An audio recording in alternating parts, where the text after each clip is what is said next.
Bienvenidos un día más a 720 Empleo. El día de hoy hemos traído una profesión que cada vez está más de moda y está en la mayoría de los sistemas que se están desarrollando ahora, y es inteligencia artificial.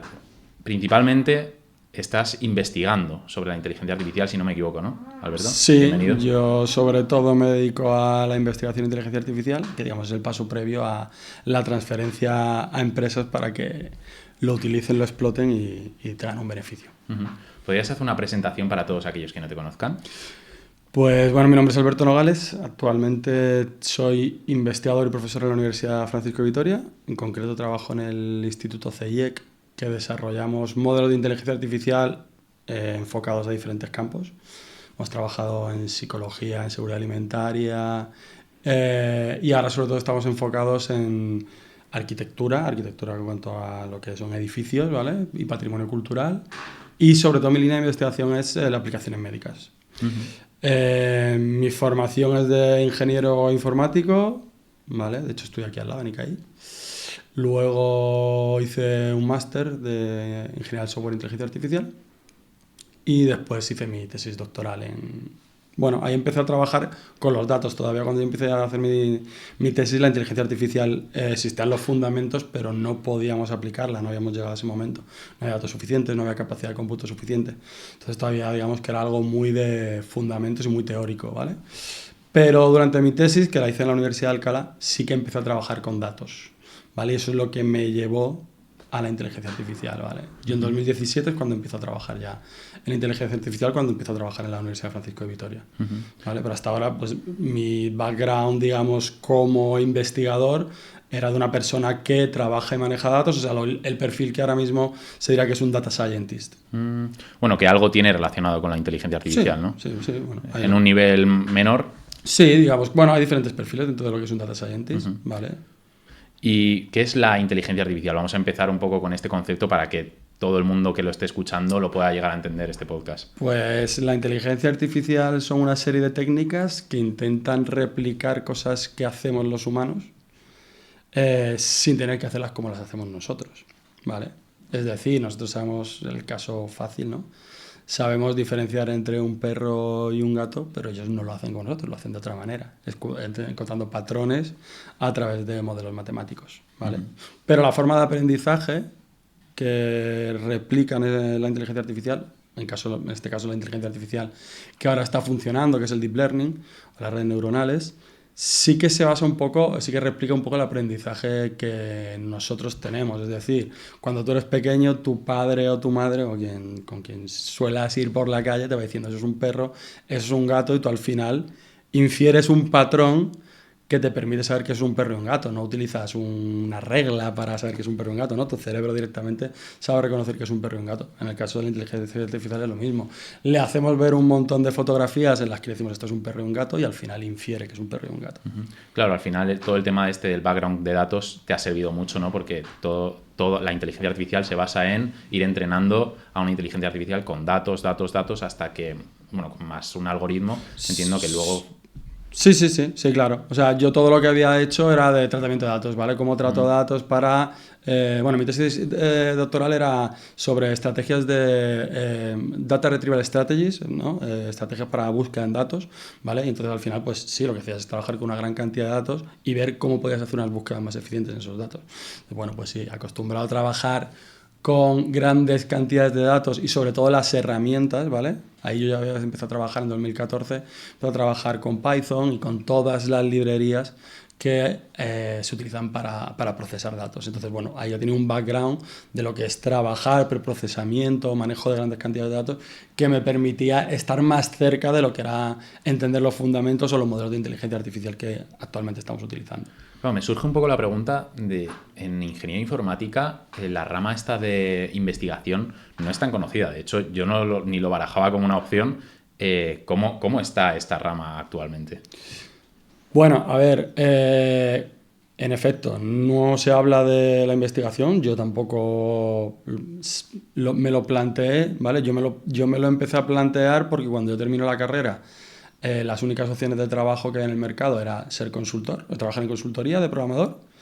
Probé unos 4 años vi que no era lo mío, intenté buscar otras opciones y ahí se me encendió la bombilla de qué podría hacer, qué se puede hacer en la universidad, ¿no? Porque me gustaba ese entorno, ¿no?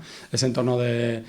Me atraía la docencia, ese entorno de siempre estar cerca de la innovación, saber que está cerca de un entorno joven, ¿no? Dando clases a gente que es más joven que tú, siempre me interesa saber lo que piensa la gente joven.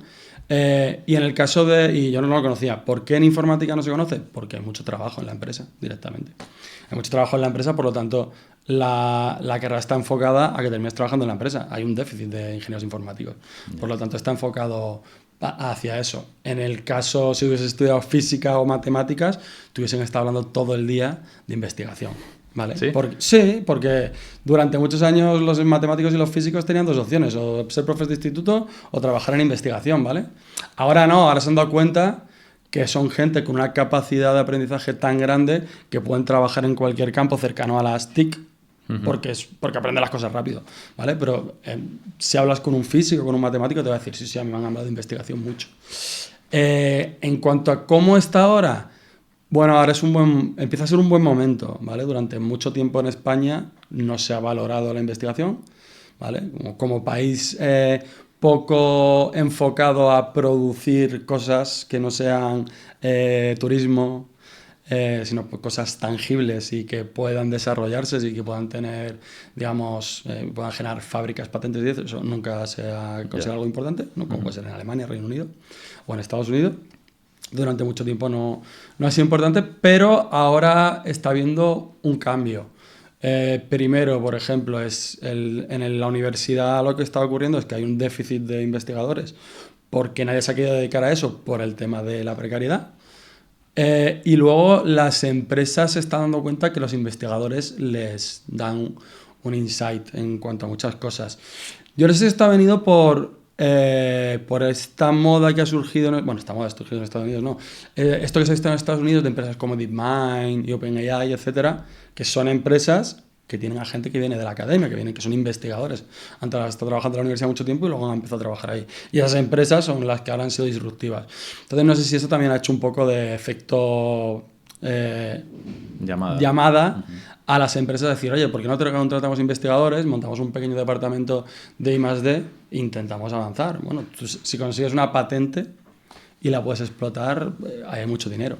Bueno, y al final también creo que el tema de investigación tiene un factor muy vocacional, ¿o no? Sí, bueno, a ver, vocacional, es que, no sé, el concepto vocacional, a mí, yo siempre lo he visto como que parece que con 8 años decides que quieres ser investigador. No, hombre. Cosa que yo no lo he dicho, pero sí tiene un factor vocacional como en plan, esto es lo que me gusta, esto lo quiero hacer y prefiero esto a que me den mucho dinero. O sea, yo podría ganar mucho más dinero en una empresa privada que lo que gano en la universidad, pero me gusta estar ahí porque me gusta investigar, entre otras cosas, y me gusta el ambiente de la universidad y lo que me da la universidad, ¿no? Claro, a eso me refiero, un poco que necesitas estar en ese mismo ritmo que la investigación y que a lo mejor en la empresa dices, pues lo que te pasó a ti mismamente, dices, yo en la empresa no estoy cómodo, me gusta estar en la vanguardia, investigar cómo ver formas de ayudar a la sociedad o ayudar... Sí, hay muchos de esos factores son por los que yo trabajo en la universidad. O sea, yo cuando estaba en consultoría, el primer año y medio que sales de la carrera y no tienes ni puñetera idea de nada, estás aprendiendo mucho, ¿vale? Pero pasado un año y medio, para mí todos los días eran lo mismo. Era hacer un modelo de vista controlador para Vodafone y llegó un momento en que decía, hostia, me aburro.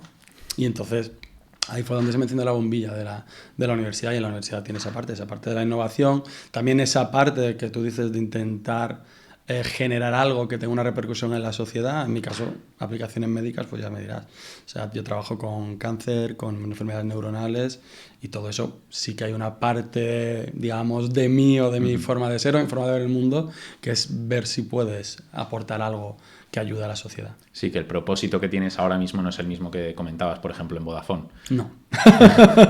El propósito que teníamos en Vodafone era hacer el deadline para cumplir con los objetivos y ya está. Y ahora es ayudar, si no a la sociedad, ayudar a lo mejor a un sector pues que necesita una herramienta que les ahorre mucho tiempo y poder avanzar. Eso es, una parte de ayudar y otra parte de reto personal de aprender cosas y resolver problemas. Y cómo alguien, claro, comentas que no se promociona tanto la investigación, que ahora sí un poco más, pero cómo alguien puede descubrir que hay investigación en informática. Pues no lo sé. A ver, nosotros Álvaro y yo en la universidad intentábamos fomentarlo, pero claro, si te lo cuenta dos profesores de yo qué sé, los 50 que has tenido, Ya. pues es complicado. ¿Cómo se puede fomentar? Pues teniendo más investigación en la propia universidad y un poco intentando que los profesores, igual que muchas veces cuando estamos explicando un algoritmo o lo que sea, intentamos hacer una línea que una ese algoritmo a cómo se puede utilizar en una empresa, pues contándolo con esto nos sirvió a nosotros en el grupo de investigación para resolver este problema o determinadas cosas, ¿no? Siempre es importante que la gente vea cuál es la utilidad de ello, ¿no? O sea, verlo en algo tangible, no verlo en abstracto. Ya. Y un poco a lo mejor, bueno, no sé, contar cuál es la carrera de un investigador, qué es lo que hace en el día a día, cómo se va desarrollando. Ujú. ¿Qué habilidades debería tener una persona que se quiere dedicar a la investigación? Depende del campo, Ujú. evidentemente. Si hablamos de soft skills, ¿no? De, digamos, las que no son técnicas y tal, eh, para mí, o lo que más me ha ayudado a mí, o lo que yo, de mi forma de ser, o de cosas que están más alineadas con eso y me han ayudado, es el interés por aprender, ¿vale? Porque eso es clave. O sea, y de hecho lo veo, o sea, toda la gente que conozco que investiga es gente muy curiosa, ¿no? Gente que le gusta aprender, gente que lee mucho, gente que mira aquí, allí, ¿sabes? Eh, Ser proactivo, ¿vale? O sea, siempre es como no esperar a que te digan lo que hay que hacer, sino tener una cierta proactividad. Y luego, pues, capacidad para frustrarte, porque no siempre las cosas salen a la primera, confianza en uno mismo para ver que las cosas en algún momento saldrán si le dedicas tiempo y sigues aprendiendo, ¿no? Porque hay una parte también de autosuficiencia, autoaprendizaje. Si hablamos en el campo de la inteligencia artificial, ¿qué debería tener un investigador? Pues yo lo que busco en la gente que viene a mi grupo, pues es una capacidad para entender conceptos abstractos matemáticos sin llegar a lo que es un matemático. O sea, yo me quedo mucho en el nivel que aprendemos los informáticos, ¿no? De lo que es una abstracción.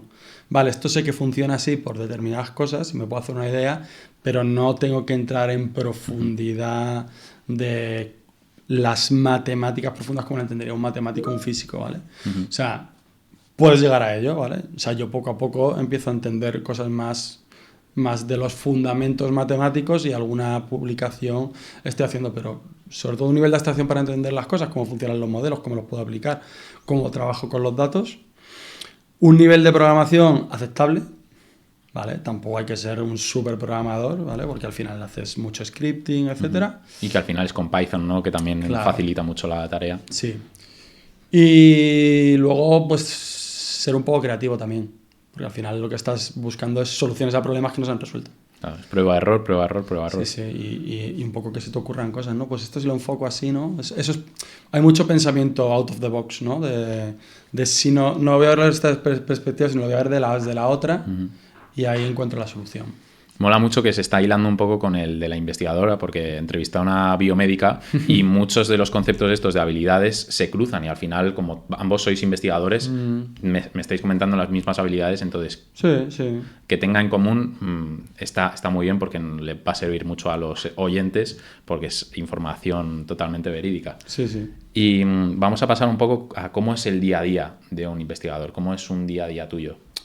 Bueno, a ver, depende de tu posición, pero bueno, lo que sería un investigador puro y duro, bueno, pues más o menos es como el ciclo de trabajo que seguimos los investigadores, ¿no? A los investigadores nos evalúan por los artículos publicados en revistas científicas, ¿vale? Y entonces eso tiene un proceso. El proceso empieza por el caso de uso a resolver, ¿vale? Que eso puede venir, en nuestro caso siempre viene de fuera. O sea, yo no sé, a veces pueden ocurrir cosas, pero a mí no se me va a ocurrir un caso de uso en medicina porque no soy médico. Claro. El que me va a traer el caso de uso bueno es el médico. Entonces, bueno, me llega un caso de uso, hablo con un médico, busco la manera de entenderme con él, ¿vale? tenemos que intentar llegar a un lenguaje si no común, por lo menos que me entienda. Si yo le empiezo a hablar de funciones de activación y de cosas matemáticas, él se va a perder. Si él me empieza a hablar de todas la jerga médica, que los médicos tienen mucha tendencia a hacer eso, pues tampoco lo vamos a entender. Entonces, bueno, entender el problema y luego pues buscar soluciones, desarrollo de experimentación, ¿no? Que ahí entramos con toda la parte de programación, de cómo preproceso los datos, qué modelos voy a utilizar, qué resultados necesito para confirmar las hipótesis que me haya propuesto el médico, y una vez que tenemos eso, pues es la escritura de los artículos, ¿vale? Para mandarlos a una revista científica, que eso, bueno, tiene unos criterios, unos estándares que se siguen. Y nada, y luego pues pasar una fase de revisores, cambios que te piden, etcétera. Sería la parte de los artículos, que como para nosotros es la más importante. Esto se complementa con la docencia, ¿vale? Que muchas veces la gente no entiende por qué tenemos que ser investigadores y docentes a la vez. Pues básicamente yo lo veo como que cuanto más investigo yo, mejor docente puedo ser, porque puedo estar a la vanguardia, puedo contarle a mis alumnos cosas nuevas, ¿vale? Y cuantas más clases doy, mejor comprendo todos los fundamentos que estoy explicando.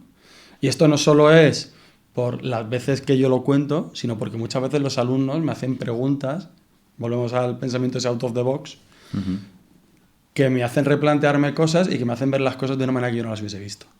¿Vale? Entonces es como una parte que se retroalimenta la investigación con la docencia. Justo, esa es la palabra que estaba pensando, que se retroalimenta todo, tanto la docencia como la investigación. Y claro, se me había olvidado incluso que eras profesor. ¿Y cómo es esto de la docencia? También siempre se suele decir que la docencia es algo vocacional, que si no estás hecho para dar clase...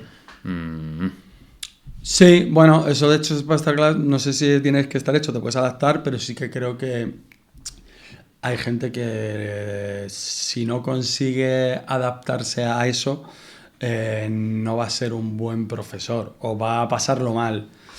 Entonces ahí pues sí te tiene que gustar dar clase, porque vas 2 horas ahí a dar una chapa, ¿vale? Y encima normalmente llega un momento de tu vida en que la misma chapa la repites todos los años, ¿vale? Aunque la enfoques de otra manera, aunque como te digo te retroalimentas con cosas que te dicen los alumnos y puedes ir cambiando cosas, etcétera, al final básicamente das la misma asignatura casi todos los años. Llega un momento en que estás dando la misma asignatura. Y luego pues tiene mucha parte de... pues hay que tener mucha paciencia, ¿vale? Hay que saber cómo llevar una clase, ¿no? Marcar unos ciertos límites. Y todas esas cosas tienes que saber llevarlas, tienen que formar parte, o tienes que generarlas como parte de tu personalidad, tu forma de comportarte en el aula, porque si no terminas siendo un profesor quemado, y un profesor quemado al final es el típico profesor que va a dar la charla y ya está. Y bueno, yo creo que tienes que tener muy claro que tienes mucha importancia, ¿vale? Aunque no todas las asignaturas vayan a calar al alumno, o todas las asignaturas no le vayan a servir al alumno en su etapa profesional, tienes que tener claro que tú vas allí y tienes una función que es muy importante, que es intentar enseñar a tus alumnos algo, ¿vale? Si a ti no te interesa, sacas un 5 y fuera, pero, joder, si a alguien le interesa tu asignatura que no se pueda beneficiar de ello, creo que es algo bastante grave para un profesor.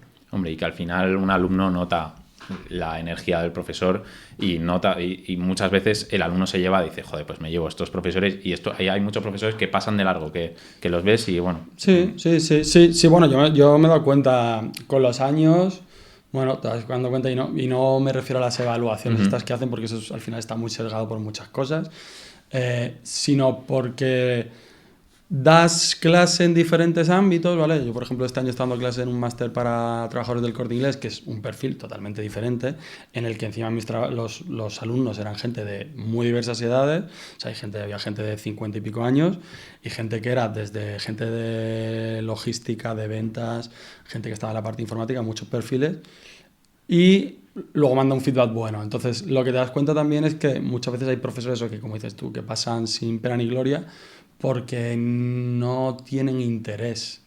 Y entonces al final, a nada que vayas con ganas y que tengas, como tú dices, cierta energía, pues los alumnos se dan cuenta. Y no se trata de que los alumnos decidan que tu asignatura es la mejor ni que aprendan muchísimo, sino que por lo menos se den cuenta que tienes cierto interés en enseñarles, ¿no? Y que te entretienes en clase, ¿no? Hombre, y eso por lo menos te hace que tú quieras estar atento en clase, porque si va el profesor a pasar diapositivas, pues es que muchas veces piensas, vale, pues las paso yo en casa las diapositivas. Claro. Sí. Bueno, volvemos a lo que estamos hablando justo antes de la charla sobre el chat GPT, ¿no? Si no me vas a dar algo más que lo que es pasar las diapositivas, ¿para qué vengo a clase? Desde luego. ¿Y cómo alguien llega a dar clase? Porque claro, tú no vienes de un contexto de magisterio, que es lo que se suele escuchar, ¿no? Pues la gente que da clase en instituto, eso, bachillerato. ¿Cómo alguien que no ha estudiado magisterio puede dar clase? Buena pregunta. O sea, yo creo que está en parte de la que tú dices de la vocación o de tu forma de ser, o de que está alineado con tu forma de ser. Bueno, en mi caso era como cuando empecé a dar clase, era algo que me llamaba la atención probar y que luego me ha gustado pues por muchas razones diferentes. Me gusta porque me gusta, como te he dicho antes, estar en contacto con la gente joven y poder tener ese feedback para ver lo que piensa la gente que tiene menos años que yo, ¿sabes? No soy de esos que piensa, la gente joven están perdidísimos, son lo peor. Bueno, no, son diferentes, tienen cosas buenas y sus cosas malas, como las que yo tenía cuando tenía 21 años, ¿no? Entonces, me gusta eso y luego también, pues, todo lo que luego te llevas de exalumnos que te dicen, joder, pues aprendí mogollón y me ayudaste con esto. O alumnos que simplemente dicen, no me gustaba tu asignatura, pero estas cosas que nos contaste de el mundo profesional o de lo que sea me ayudaron. Pues un poco eso, pero terminas ahí porque en la universidad tienes que dar clases, claro. No queda otra. Y me refería a lo mejor si se necesitaba un doctorado, había algún requisito como, o simplemente si estás investigando y ya llevas muchos años de experiencia, realmente se da por hecho que con tu experiencia sabes de lo que vas a hablar y ya pues más o menos eso. Bueno, ahí hay dos tipos de perfiles y tú lo habrás visto en la universidad. Los perfiles de la gente que damos cosas que son más teóricas, más fundamentales del campo del que estás estudiando, como puede ser, pues como era Ignacio García Julián, ¿no? Que daba matemáticas, o Álvaro que daba los fundamentos de inteligencia artificial, o yo que doy la parte de Machine Learning clásico. Eso solemos ser gente que ha estado haciendo un doctorado, que ha estado investigando y todo eso, porque estás contando una cosa más teórica. Si te vas a asignaturas mucho más aplicadas, como puede ser auditoría, ingeniería del software, suelen ser profesores que no tienen por qué el doctorado y son gente que trabaja en empresa. ¿Por qué? Porque son asignaturas mucho más aplicadas y es mucho más interesante que te las cuente un tío que lo hace en el día a día. Porque ya me dirás, si a mí me toca dar auditoría informática, lo que te voy a contar es toda la metodología y toda la parafernalia, pero no te la puedo llevar a un campo práctico, que es lo interesante en esas asignaturas. Entonces, bueno, ahí están los dos perfiles, digamos. O sea, que una persona que no ha estudiado magisterio y que en un momento dado de su vida dice, pues me gustaría dar clase, pues se lo puede replantear y ver un poco las vías que tiene. Sí, claro, puede ser si sabes mucho de un campo y es una parte muy práctica, se puede dar, vamos, tú, por ejemplo, no sé si te dio clase Alfonso Pidal, que es un máster de la programación, que trabaja, no sé si trabaja en BBVA, trabaja en un banco y ese tío es una máquina programando, ¿vale? Ya evidentemente está en otros niveles y claro, ¿quién te va a enseñar mejor a programar? Daba las asignaturas de programación de tercero y cuarto, que una persona que ha estado en equipos que están haciendo eso todos los días. Tú te lo vas a enseñar mejor que una persona que se dedica a investigar y no está en el día a día con eso. Pues muchas gracias por estas preguntas. Ahora me gustaría retomar un poco el tema de la inteligencia artificial, que está ahora tan de moda, y me gustaría preguntarte principalmente, no sé si se puede hablar un poco de los proyectos que estás llevando actualmente, porque la gente también tenga un poco de contexto de las cosas en las que se puede aplicar la inteligencia artificial. Vale. Bueno, la inteligencia artificial, una de las cosas buenas que tiene y por las que realmente está teniendo este rédito, es que es transversal. Lo puedes aplicar a cualquier campo. Lo único que necesitas es casos de uso y datos para resolver esos casos de uso. Pero lo puedes aplicar a todo. En cualquier campo que busques, si buscas en internet, en cualquier campo, se está haciendo uso de la inteligencia artificial. En nuestro caso, hemos trabajado en muchos campos. Al principio, cuando yo llegué en 2017 a la Francisco de Vitoria y Álvaro ya estábamos... porque Álvaro lo que hizo fue refundar el CIEC enfocado en la inteligencia artificial. Y ahí que encima, bueno, estaba despuntando la inteligencia artificial, pero no era lo que está pasando ahora. Pues estuvimos haciendo varias cosas, hicimos cosas en el campo de la psicología, ¿vale? Para, digamos, evaluar perfiles de alumnos, en seguridad alimentaria, ¿vale? Para ver productos que se importaban en Europa, qué posibles contaminantes podrían tener, dependiendo del país de origen, etcétera. ¿Y qué más? Estuvimos trabajando en temas de audio, de señal de audio. Y ahora mismo, sobre todo, teniendo en cuenta lo que más rédito nos ha dado, en plan de proyectos de financiación, colaboraciones con empresas, pues, papers publicados, nos estamos dedicando a la arquitectura, ¿vale? A temas de gestión del patrimonio cultural. Nos estamos dedicando a la medicina, ¿vale? Aplicaciones médicas en diferentes enfermedades, cáncer de melanoma, cáncer de páncreas, cáncer de mama, enfermedades neuronales, Parkinson, epilepsia. Y desde hace 2 o 3 años hemos empezado en el tema de ciberseguridad, que ahora ya tenemos un proyecto y vamos digamos, a meter mucho... Uh-huh. Ahí vamos a meter mucho trabajo, porque ahí es, claro, son 2 campos que pueden convivir perfectamente y son los 2 campos, digamos, punteros que hay ahora dentro del mundo de la informática, ¿no? La ciberseguridad y la inteligencia artificial. Uh-huh. ¿Y cómo se aplican estas herramientas? Porque yo he escuchado mucho el tema de, por ejemplo, en medicina. Dice, ¿cómo una inteligencia artificial va a diagnosticar a una persona y no va a haber un factor humano? ¿Esto cómo se va a llevar? Bueno, como te he dicho antes, la inteligencia artificial no busca sustituir al humano, no creo que lo vaya a sustituir. Simplemente sustituirá a aquellos que no lo hacen muy bien, ¿vale? O esos se tendrán que poner las pilas, y lo que busca es ayudar a los profesionales a ser más eficientes y a poder poner sus recursos en casos más complejos. En el caso de la medicina se ve muy fácil, o sea, por suerte cuando vamos al médico y nos hacemos una prueba para que nos diagnostiquen cáncer, la mayoría de las veces no tenemos cáncer, ¿vale? Y la mayoría de los casos son casos que el médico resuelve en un tiempo muy corto. Casi siempre son, ¿no? Casi que, pues no sé cuántos pacientes ve un médico al día, pero si ve 30, a lo mejor 25 son casos que se resuelven inmediatamente, pero no es un segundo, necesitas dedicarle un tiempo. Si a esos, pongamos 10 minutos, le acortamos a que sean 2 minutos, ¿vale? Conseguiremos que los casos complejos o los casos de la gente que realmente tengan cáncer lleguen antes, por lo tanto lleguen a un estadio más temprano de la enfermedad y por lo tanto tengan más posibilidades de recibir un tratamiento efectivo, ¿vale? Porque, por ejemplo, en el caso del cáncer, uno de los factores más importantes para poder recuperarte es en qué momento, en qué fase de desarrollo del cáncer estamos. Por ejemplo, en el campo de la arquitectura, que nosotros estamos trabajando en reconstrucción, ¿vale? de edificios históricos, ¿vale? Hemos creado un modelo de inteligencia artificial que le metes un render de una iglesia, ¿vale? Que está en ruinas y te hace la reconstrucción, ¿vale? En ese caso lo que estamos haciendo es poder recortar en tiempo y en costes a todas las empresas que se dedican a hacer una reconstrucción, ¿vale? Porque una reconstrucción, que yo lo llamo el levantamiento, es un proceso muy tedioso y muy largo, en el que empiezan haciendo fotos, millones de fotos, a la ruina, y luego tienes que hacer un render, luego tienes que ajustar una nube de puntos y tal. Entonces, si nosotros le ayudamos ese proceso, pues si tardas en hacer un levantamiento 3 meses, a lo mejor tardas en hacerlo 1, ¿vale? En ese tiempo puedes irte a otra ruina. ¿Eso qué implica también?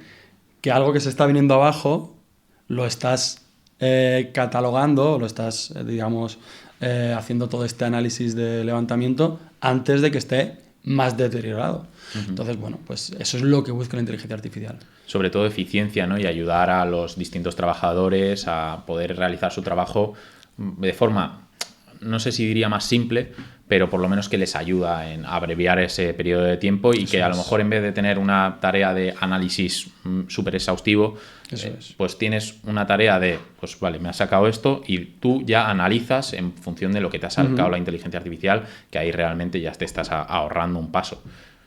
Sí, el ahorro en tiempo es ahorro en costes, es un beneficio para el usuario, ¿vale? Lo que decía antes. Si ahora tenemos una espera para hacerte una resonancia de 3 meses, pues a lo mejor ese tiempo de espera pasa a ser un mes, ¿vale? Si encima tienes un caso difícil en el que el médico necesita más tiempo, pues en vez de ir como van ahora, que van media hora o 15 minutos cada paciente, pues a lo mejor dices, mira, estos que son los sencillos les puedo dedicar 1 minuto porque tengo la ayuda de la inteligencia artificial, y este que es complejo le voy a dedicar 45 minutos. ¿Vale? Tiene muchas implicaciones y muchos beneficios en todo.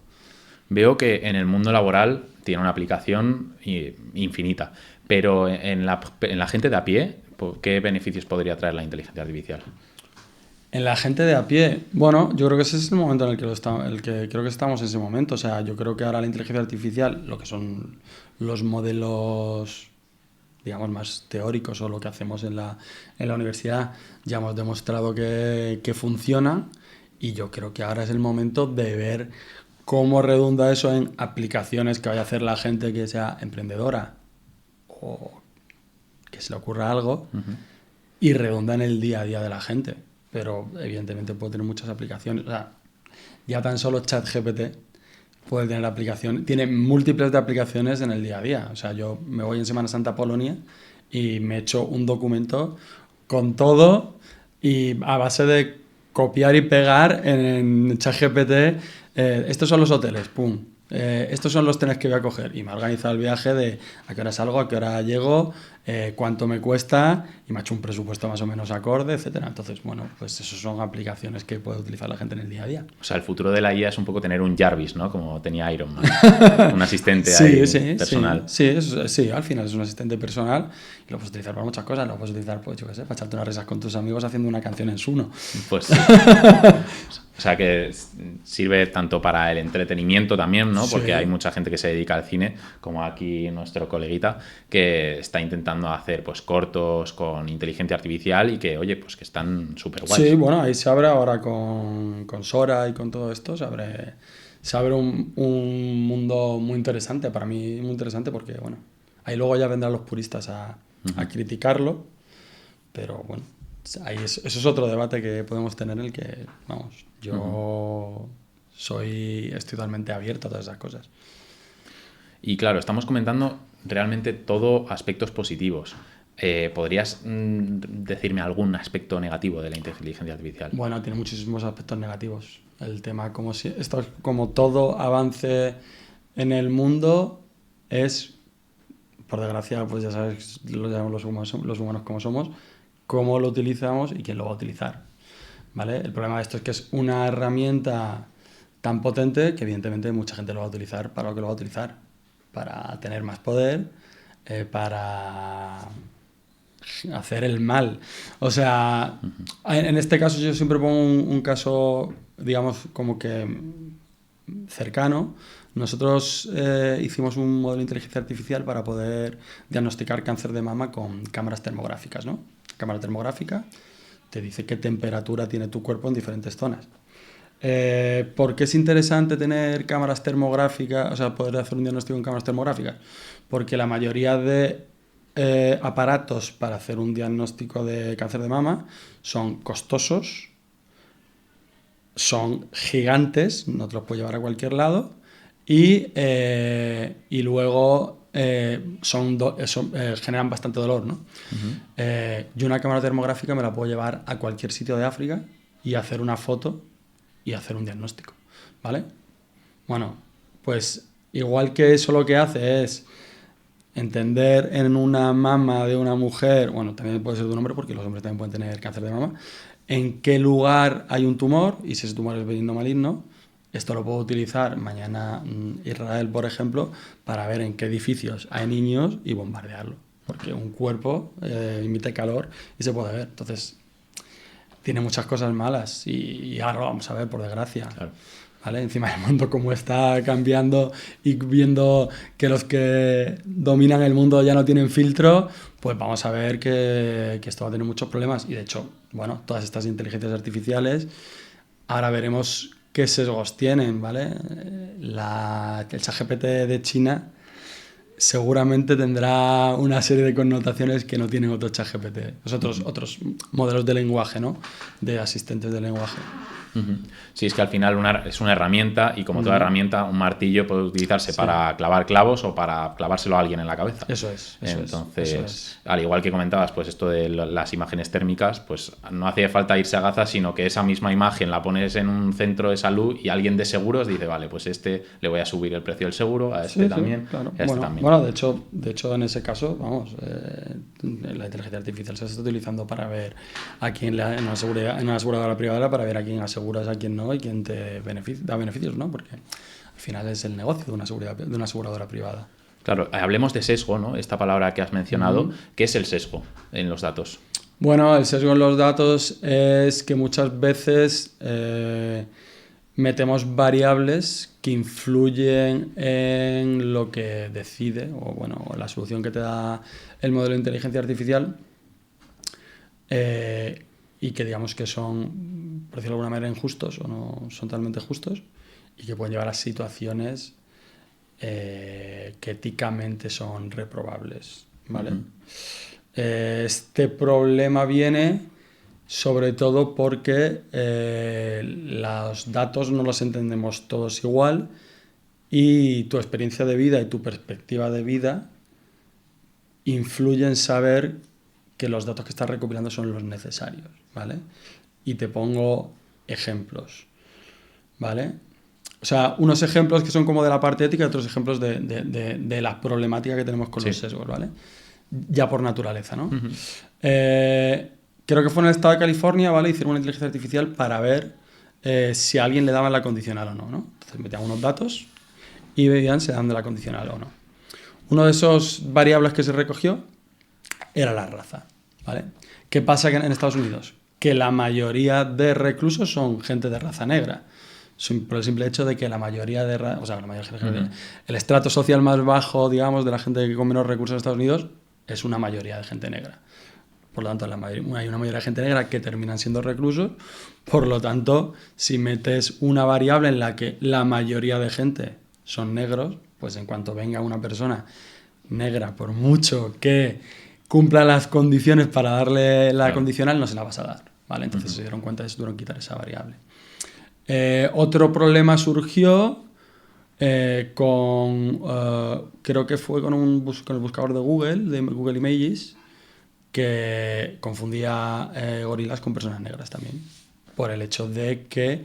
Eso está fuerte, ¿eh? Claro, ¿pero por qué? Porque al final habían etiquetado humanos, esto es un humano, esto es un gorila, y claro, y si sobre todo habían metido personas blancas y pocas personas negras, claro, luego lo confundía con un gorila, ¿vale? Eso es, la parte ética, ¿no? Que es una perspectiva de cómo cada persona con su experiencia de vida, con su perspectiva de la vida, puede sesgar los modelos sin darse cuenta o aposta, hay gente que seguro lo hace aposta. Y luego está digamos, la naturaleza de los datos, ¿vale? Por ejemplo, es el caso que nos encontramos nosotros con el tema del cáncer. La mayoría de la gente que va al médico no tiene cáncer, por lo tanto, están esos datos lo que digamos desbalanceados. La mayoría de la gente está sana. Muy poca gente tiene cáncer. Al tener poca gente cáncer, ¿vale? Pues esa discriminación muchas veces es complicada, ¿vale? Simplemente porque no tienes tantos casos de gente que tiene cáncer. Claro, hay que si nos vamos a enfermedades raras, es difícil generar modelos que puedan trabajar con enfermedades raras. ¿Por qué? Porque ni siquiera existen, ¿vale? A nosotros nos pasó con un artículo que hicimos, ¿vale? Hicimos un artículo en el que trabajamos con un tipo de epilepsia concreta, que es un tipo de epilepsia que ocurre en niños, pues no sé, hasta 12 años o 14 años, ¿vale? Cuando tu cerebro se está desarrollando. Y claro, una de las cosas que nos dijeron en la revista cuando lo mandamos es, ya, bueno, pero es que tienes un dataset muy pequeño.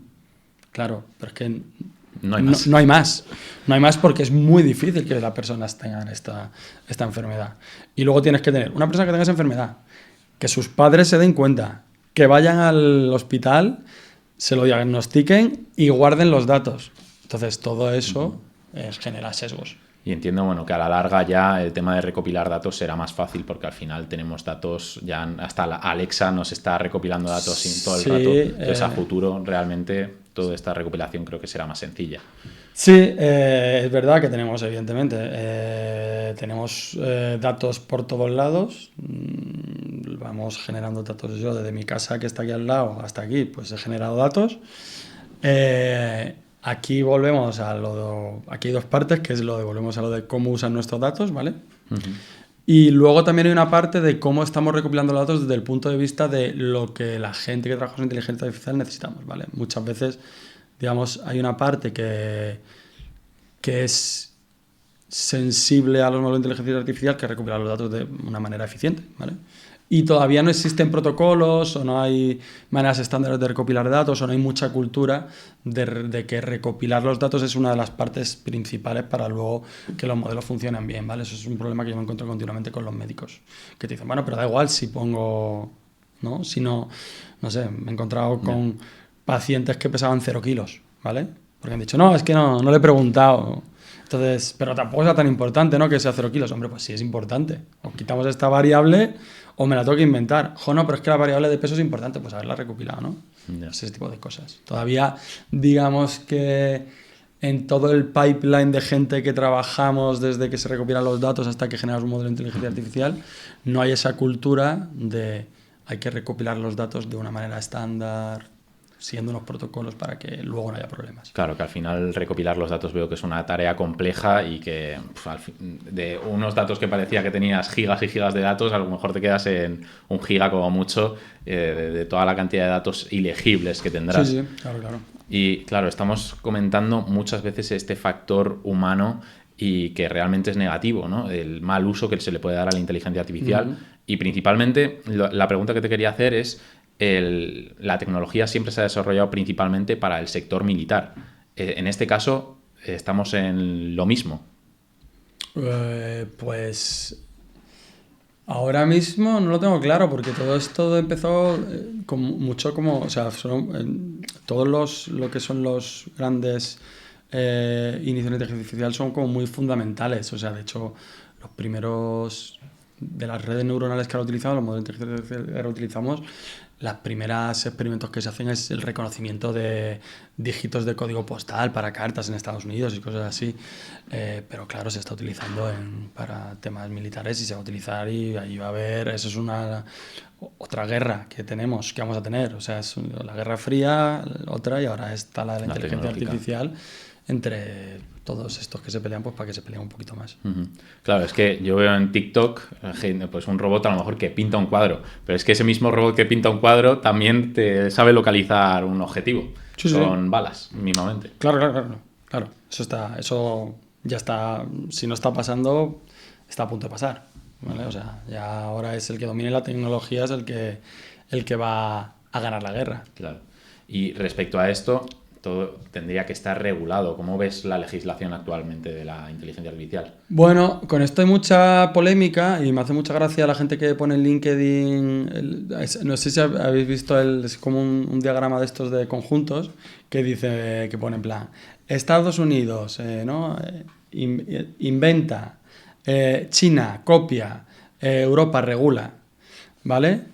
Yo me gustaría saber si toda esa gente que comparte ese gráfico le gustaría vivir en Estados Unidos o le gustaría vivir en China, ¿vale? Entonces, si Europa regula, a veces yo creo que se regula demasiado y en contra de emprendedores, en contra de cosas que se podrían utilizar, pero es que regular forma parte del espíritu de Europa y de cómo somos o cómo vemos la vida la gente en Europa, porque no creo que quieran vivir como en China, traqueados continuamente con cámaras que te ven pasar por ahí y dice, vale, ese es Alberto Nogales, ese no tiene delitos.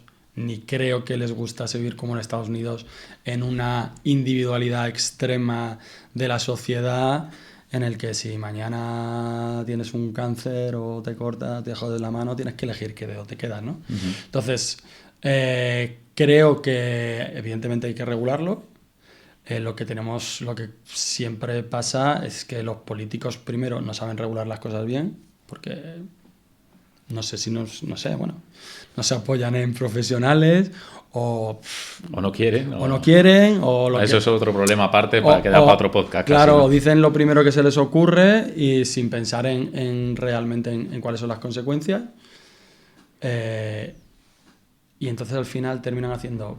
Primero, llegan tarde, luego terminan siendo, creo, muy rígidos con muchas cosas y creo que llegan a ser un perjuicio para lo que es la sociedad en muchos casos, ¿vale? Pero creo que sí que es necesario regularlo si no queremos vivir en un país como China o como Estados Unidos. El que quiera vivir en China o Estados Unidos, pues bueno, me parece bien. O sea, legislarlo, opinas que está bien, pero el modo que se está haciendo realmente actualmente no hay unas leyes que digan, oye, pues me vale bastante para todos esos aspectos negativos que hemos estado hablando durante el podcast, poder, si no eliminarlos, disminuirlos. Claro, bueno, es que no puedes eliminarlos, o sea, eso es imposible. Siempre va a haber sitios por donde se va a colar la gente, pero no sé. O sea, hay un caso muy claro bueno, que nos afecta mucho a la gente que vivimos en Madrid, que es esta normativa de lo del coche eléctrico, que sí, vale, está muy bien que cuidemos el mundo, yo soy pro ecologismo y todo eso, pero de repente ponen una normativa que te obliga a cambiar el coche y que que fastidia a todo el mundo. El que no tiene dinero para comprarse un coche eléctrico le estás jodiendo, el que tiene dinero de sobra pues le da igual, pues se lo compra, ya está, ¿vale?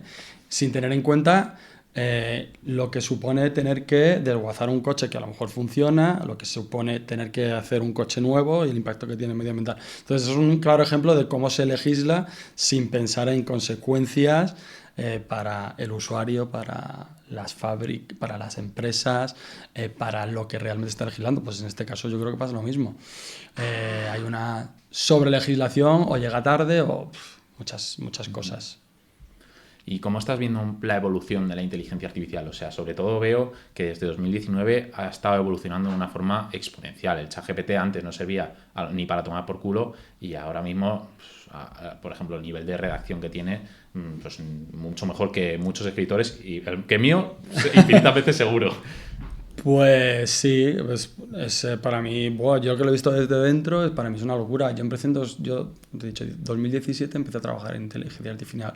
Conocía los modelos de Machine Learning clásico, pues la inteligencia artificial que se está utilizando ahora, ¿no? Las redes neuronales, solo había escuchado de ellas, había estudiado un poco en la carrera, pero no sabía lo que sea ahora.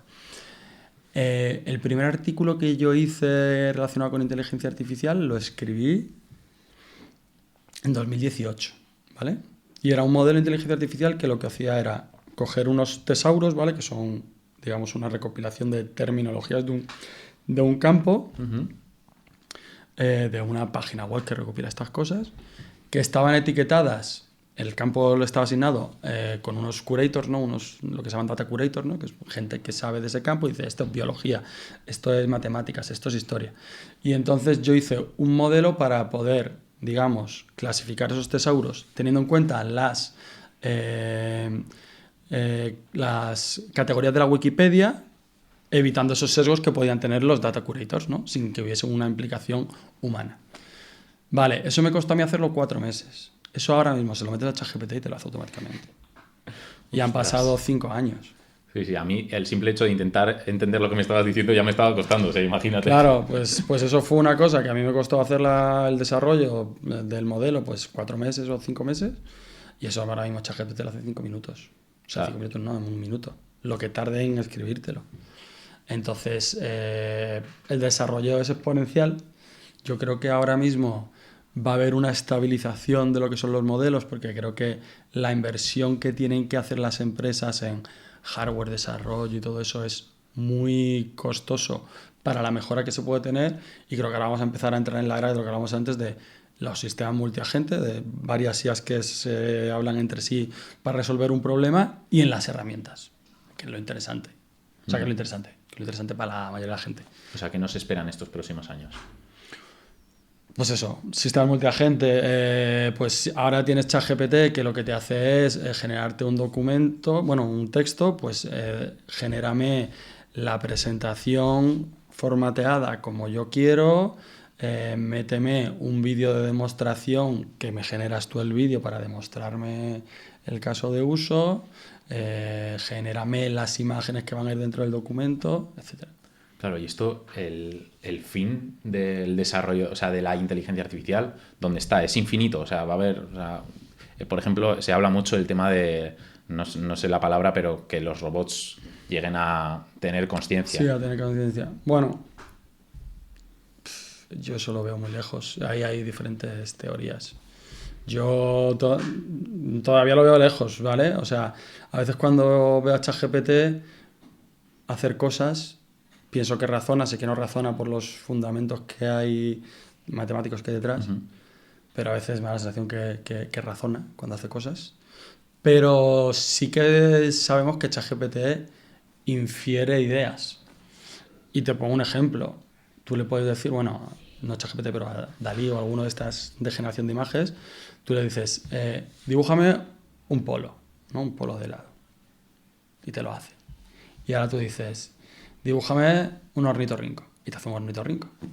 Y luego le pides, hazme un helado con forma de ornitorrinco. Y te lo hace. Y yo no he visto todavía un helado con forma de ornitorrinco, ¿no? Entonces, infiere cosas, pero también es una cosa que al final, de una manera, es lo que se llama alucinaciones, de alguna manera, pero eso de alguna manera también nos pasa a los humanos cuando no hemos visto algo, ¿vale? O cuando no desconocemos que algo existe. Y esto, por ejemplo, también hay por ahí la gente que pone este ejemplo, que es cuando los españoles llegamos a América, los nativos ven a españoles montados a caballo y piensan que son un todo, ¿no? Porque nunca habían visto caballos. Bueno, pues todas estas cosas son razonamientos. Ahí entramos en la parte filosófica y tal, que es compleja y que yo creo que tiene diferentes perspectivas. O sea, lo ves lejos, pero por lo que me dices, imposible, tampoco lo ves. No, imposible ya no veo nada. Estamos jodidos. Imposible ya no veo nada porque viendo lo que ha pasado, pero yo creo que no llegará. A ver, hay cosas como que no va a... Bueno, ahí, por ejemplo... A lo mejor que nosotros no lo veamos, eso no, puede que ser. No creo, pero bueno, pero por ejemplo, ahí hablábamos de... ¿Es creativo ChatGPT cuando hace el polo ese con forma de ornitorrinco? Bueno, para mí no es ser creativo, simplemente es capaz de inferir ese objeto. Para mí ser creativo es otra cosa. Ser creativo, cuando alguien se pone creativo para hacer algo, es como esa idea feliz que te llega y de repente todo te encaja y dices, hostia, esto es la leche, ¿no? Tiene como unas sensaciones. Y razonar es lo mismo, es como tú vas ahí hilando cosas y llegas al razonamiento y lo entiendes, ¿no? O sea, para mí tiene una parte también de las sensaciones que genera, ¿no? Y de los, no sé, de las conexiones cerebrales que puedes estar generando en ese momento. O sea, que tiene una parte de lo que estás viviendo, ¿no? De cómo lo estás viendo. Y eso no lo va a tener una máquina. El factor alma no lo tendrá la máquina. Alma o que entienda a la gente como lo entienda. Sí, claro. Eso característico que tenemos los humanos. Claro. Y ya un poco por finalizar, me gustaría que dieses ciertas recomendaciones para alguien que se quiere dedicar a la inteligencia artificial o a la investigación, principalmente. Bueno, si alguien se quiere dedicar a la inteligencia artificial, pues por suerte ya empieza a haber grados dedicados a esto. En la Universidad Francisco de Vitoria ya hay un grado de ingeniería dedicado a la inteligencia artificial, ¿vale? Y CAI tiene otro, y bueno, y hay algunos que empiezan a tenerlo. Pues, un poco estudiar, lo que decía, tener muchas ganas de aprender, ser proactivo, capacidad de autoaprendizaje, mucho material por ahí para aprender, mucho más de lo que te puede enseñar cualquier profesor de la universidad. O sea, en YouTube hay cantidad de material súper interesante, hay blogs muy interesantes, hay herramientas para aprender, como DataCamp, por ejemplo, existe en esto de la inteligencia artificial, Coursera y tal. Muchas ganas de aprender, sobre todo, y bueno, y si puedes apoyarte en, digamos, la formación reglada, sobre todo la formación reglada, lo digo porque ahora con este boom hay mucho también por ahí bootcamps de estos y escuelas privadas que te dicen que te van a enseñar inteligencia artificial en 6 meses y no te lo van a enseñar. Lo que te van a enseñar es a tirar 20 notebooks para entrenar los modelos, pero te está enseñando los mismos 20 notebooks que están enseñando en otro lado y te lo está enseñando a 200 personas. Y entonces tú lo que vas a aprender es a resolver esos casos de uso, pero no vas abstraer la idea de lo que son los modelos de inteligencia artificial ni lo vas a entender. Es como la gente que sabe tirar líneas de código y la gente que realmente sabe programar. ¿Vale? Perfecto. Iba a terminar con esto, pero es que realmente me han surgido otras 2 preguntas y esto seguramente ya lo hemos hablado en el podcast, pero para confirmar y que la gente a lo mejor se quede más tranquila es, ¿la IA nos va a quitar el trabajo? No. La IA va a generar nuevos trabajos, va a eliminar trabajos y va a cambiar la forma en la que trabajamos. Evidentemente un cambio disruptivo como es este en el mundo pues va a generar movimientos, igual que fueron las fábricas, ¿vale? O sea, la generación, el desarrollo industrial eliminó un montón de trabajos y creó otros. Y luego muchos volvieron. O sea, te quiero decir, hay mucha parte de... Seguramente en ese proceso se perdió una parte de la artesanía, de cosas que se hacían manualmente, pero sigue habiendo artesanos de cosas que desconocemos y que están ahí. Esto es típico de esta región de Extremadura y sigue habiendo gente que lo hace. Y es demandado. Incluso se puede convertir en un producto de lujo. Y justo, que la artesanía tiene ese factor que es algo con mucho valor. Claro, bueno, esto en el tema... Hay una cosa, justo antes estábamos hablando del cine y del arte y todo eso. Yo creo que estamos a un paso de ver películas que están creadas totalmente con IA. Hay gente que dirá, yo no voy a ver una película que esté creada con IA porque eso no es una película. Bueno, pues justo en ese campo para mí, en todo lo que es artístico, creativo, es dependiendo de lo que a ti te despierte. O sea, no sé, es peor... Toy Story que Fantasía, porque Toy Story está hecho con ordenador y Fantasía eran unos tíos ahí dibujando todo el día. No, si te despierta algo, te despierta algo. Y eso pasa con un cuadro, no sé, es mejor un cuadro hiperrealista en el que está todo hecho perfecto a un cuadro hecho con un programa de diseño gráfico que a ti te gusta y lo quieres poner en tu casa. No, pues esto es lo mismo. Cambiará la forma de hacer las cosas y algunas cosas desaparecerán y se crearán otros trabajos. Perfecto. Y otra de las preguntas que tenía y que la suelo preguntar siempre y que ya se me había olvidado, y es el tema del sueldo. Me habías comentado que el tema del sueldo en este ámbito estaba un poco complicado y no sé si me podrías dar un abanico de cuánto podría llegar a ganar un investigador en España en inteligencia artificial. Ya me dices que esto va a evolucionar mucho y tal, vale. Pero actualmente... El tema de la investigación es que los rangos salariales están ubicados según tu perfil dentro del mundo académico. ¿Vale? Entonces, digamos que el rango más alto, que es un catedrático, si tiene todos los complementos de investigación porque es muy bueno y tal, puede ganar 70.000 euros, uno raso 50.000, y luego si bajamos al nivel anterior, pues estamos en torno a unos 35, 40... Y una persona que ya se haya sacado el doctorado y está empezando, como investigador, digamos, raso, pues puede estar cerca de los 30.000. Perfecto. ¿Vale? Si te vas a la empresa privada, pues la gente ya que tiene un poco de experiencia está ganando 30, 35.000.